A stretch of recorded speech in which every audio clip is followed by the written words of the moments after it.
అందరికీ నమస్కారం. Welcome back to our channel విజేత స్టడీ సర్కిల్. ఈరోజు మనం ఈ వీడియోలో ఆంధ్రప్రదేశ్ ఉద్యోగులు మరియు పెన్షన్లకు సంబంధించి సెప్టెంబర్ జీతాలు పెన్షన్లకు సంబంధించి ఒక ముఖ్యమైనటువంటి సమాచారం మన వీడియోలో చూద్దాం. అందుకనే ముందుగా మన ఛానల్లో అందరికీ జీతాలు పెన్షన్లు జమ అయ్యే వరకు ఎప్పటికప్పుడు 100% ఖచ్చితమైన తాజా సమాచారంతో వీడియో చేయడం జరుగుతుంది. అలాంటి వీడియోస్ కావాలనుకుంటే మన ఛానల్ సబ్స్క్రైబ్ చేసుకొని ఫాలో అవ్వండి. ఈ ఆలస్యం చేయకుండా మనం వీడియోలోకి వెళ్దాం. ఆంధ్రప్రదేశ్ ప్రభుత్వం సెప్టెంబర్ 17వ తేదీన ఒక జిఓఎంఎస్ నెంబర్ 91ని విడుదల చేయడం జరిగింది. అందులో దాని యొక్క సారాంశం, ఒకరోజు బేసిక్ పేని ఉద్యోగులు మరియు పెన్షనర్స్ నుంచి కట్ చేసి ఆ అమౌంట్ని సిఎంఆర్ఎఫ్ ద్వారా మనకి విజయవాడ వరద బాధితులకి సహాయం చేయడం కోసం ఇవ్వడం జరిగింది. అయితే అందులో 4వ పారాగ్రాఫ్లో ఎవరైతే దీని నుంచి ఈ మినహాయింపు వద్దనుకుంటారో వారు వ్యక్తిగతంగా లెటర్ రాసిచ్చి ఈ విధంగా మనకి ఆ మినహాయింపు పొందవచ్చు అని చెప్పి ఇచ్చున్నారు.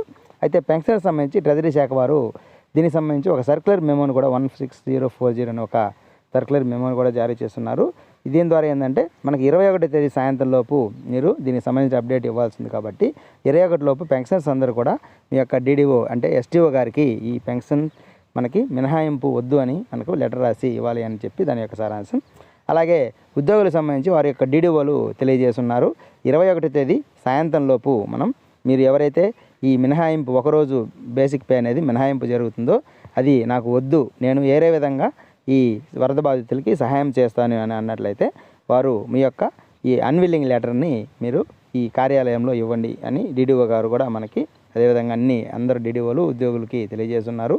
అలాగే పెన్షనర్స్ కూడా ఎస్టీఓలు ఇన్ఫర్మేషన్ అసోసియేషన్ ద్వారా ఇచ్చున్నారు.